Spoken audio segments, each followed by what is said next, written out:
Асуу. Оо тийш.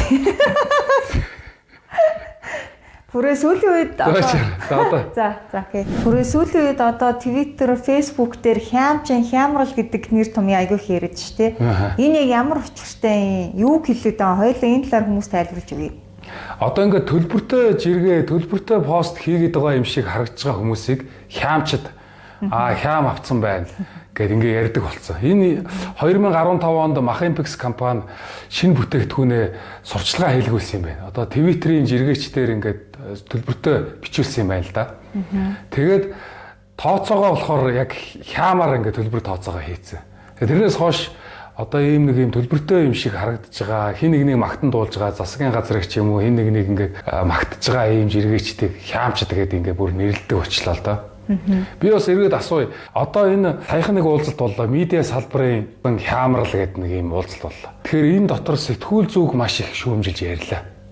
Сэтгүүл зүй тэр чигээрээ худалдагдлаа гэдэг. Тэгэхээр энэ медиа салбарт ингээд сэтгүүл зүг бүхлээр нь авч үзэх юм ингээд хамаатуулах нь зөв юм уу? Буруу. Яа тэгвэл медиа салбар чинь өөрөө бүр маш өргөн утгатай байхгүй. Медиа гэдэг чинь илүү суваг дээр төвлөрсөн. Энд чинь сэтгүүл зүүн, телевиз, радио, сонин, сайт орж болно. Сошиал медиагийн Facebook, Instagram, YouTube, TikTok тэн дээр байгаа пэйж, суваг, аккаунт бидний хэлж байгаагаар инфлюенсерүүд ч орж болно. За бүр битгий хэл кино, хөгжим, видео тоглоом, ном одоо годомжинд байгаа мэдээллийн самбар хүртлийн медиа гэдэг энэ зүйлс чинь багтж байгаа гэсэн үг. Тэгэхээр эн чинь ингээд маш өргөн утгаар ойлгогдож байгаа. Гэтэл энийг ингээд тэр одоо хилцүүлгийн нэр чинь юм эсэ шүү дээ. Медиа салбарын хямрал ба хямрал гэж байгаа. Тэгээд энэндээ сэтгүүлчдийг урьж оролцуулчаад энэ бол сэтгүүл зүй худалдагдсан гэд яриад байгаа нь бас их өрөөсгөл ойлголт байхгүй. Медиа гэдэг чинь асар өргөн салбарыг ярьж ш. Зөвхөн сэтгүүл зүй биш. Ер нь жоохон PR хийж байгаа хэсгээ муулах тал их байгаа ажиглагдаад байдаг шүү дээ. Тийм. Энэ одоо манайд анхнаасаа PR-ыг ингээд нэг бургуу зүйл, энэ бол хар бараан зүйл гэд ойлгоцсонтой холбоотой. PR хийдэг хүн гэхээр одоо юу гэдэг нь те хин нэгний гутаанд оромжилдог, нэр хүндэт нь хаалддаг, гүтгдэг тийм мэдээлэл тараадаг хүн гэд ойлгочтой. Захиалгаар ингээд харлуулдаг те. Захиалгаар харлуулдаг тэгэж ойлгоод байгаа. Гэтэл бодит байдал дээр PR гэдэг чинь бол энэ бүр мэргэжлийн тэр дундаа бүр маш бүтээлч мэдээлэл харилцааны мэргэжлийн одоо үйлчлэг байхгүй юу? Creative industry гэж ярьдаг те. Энэ үйлчлэгийг чинь хин нэгэн одоо төлбөртэй л хийнэ гэхээс биш зүгээр сайн дураараа ингээд хийгээд явж ах. Тийм зүйл бол байх. Хямчин гэдэг чинь одоо ингээд маш муухай сонсогдож байгаа нэр том яага ш те. PR-ийн үйлчлэгээ бол бас маш их үн цэнтэй. Харин ч олон нийтэд хүмүүсийн хийж байгаа болгон үйл ажиллагааг ойлгуулах боломжтой тийм үйлчлэг байхгүй. За тэгвэл нэг зүйлийг тодруулъя. Саяхан ерөнхий сайдын Улаанбаатараас ярьж байгаа гэдэг ярилцлагын нэвтрүүлэг 14-5 телевизээр гарлаа. Тэгээ энэ одоо сэтгүүл зүй юм уу, PR юм уу? Тэр чинь бол одоо ингээд орооны оргил цагаар Монголын одоо хамгийн олон үзэгчтэй олон нийтийн телевиз тэгээ дээрээс нь арилжааны 10 гаруй телевизүүдээр зэрэг явж байгаа шүү дээ. Телевизүүдийн нэвтрүүлгийг үзэхээр тухайн телевизийн логотой. Тэгээ ингээд энгийн олон нийт үзүүл эн чинь одоо энэ телевизийн бүтээл юм шиг харагдаж байгаа. Тэгэхээр яг хоо энэ салбарыг судалдаг хүмүүс бол харахад энэ бол PR-ын бүтээгдэхүүн баггүй юу? Одоо хийцлэл, бүтэц зохиомж, түгээлтийг нь харахад энэ бол яа харахгүй PR-ын бүтээгдэхүүн. Гэтэл үзэж байгаа олон нийт бол ингэж олж харж мэдэхгүй байгаа гэсэн үг. Ядчил одоо энэ одоо тодорхой стандартаа баримтлах юм бол тэдгээр телевизүүд энэ бол төлбөртэй контент гэдэг ч юм уу. Эсвэл одоо нэвтрүүлэг дуусахад энэнийг хаанаас аль газраас захиалж гаргасан ямар одоо хизээд төлбөр өгж гаргасан юм уу үгүй мүү энийг бүтээлцэхэд манай ямар уран бүтээлч орсон юм. Энэ мэдээллүүд нь ингээд нэвтрүүлгийн төгсгөл хэсэгт эсвэл доогуур ингээд ил тод явж явах хэвээр.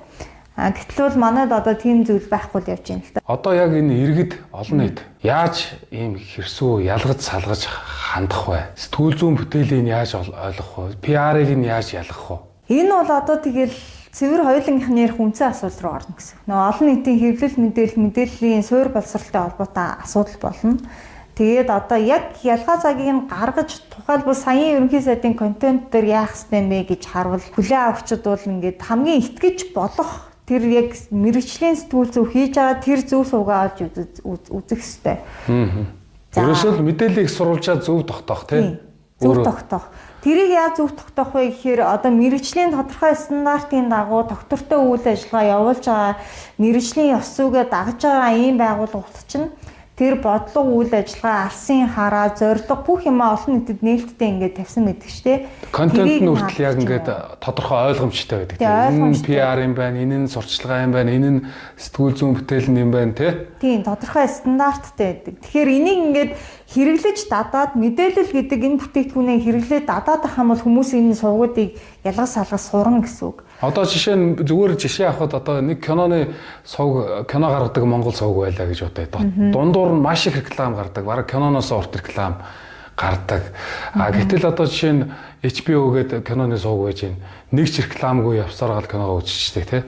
Энэ шиг зүгээр жишээ авахад бид хэвлэл мэдээллийн байгууллага өөрөө их сурвалжаа зөв сонгоод авчих юм бол та PR үзэх юм уу, улс төр үзэх юм уу, сэтгүүл зүй үзэх юм уу, тэ? Эсвэл одоо байнгын юм бусдыг харлуулдаг, гүтгэждэг, эсвэл захиалгаар ажилтдаг ийм юм үзэх юм уу гэдэг. Ерөөсөө л үзэгч таны өөрийн сонголт болчиход байна. Тийм. Энэ дээр яг би нэг юмыг тэмдэглэж хэлмээр байна. PR-ын контентыг бити үз гэж байгаа юм биш. Гол нь энийг үзэхдээ шүүртүртэй. Тэгээд энэ сэтгүүл зүйн бүтээл биш шүү. Энэ бол PR-ын контент шүү. Энэгээр нэг ийм мессеж өгөх гээд байгаа юм байна. Би энийг авах уугүй юу гэдгээр л үзэж байгаа хүн шийдэх хэрэгтэй байхгүй тий.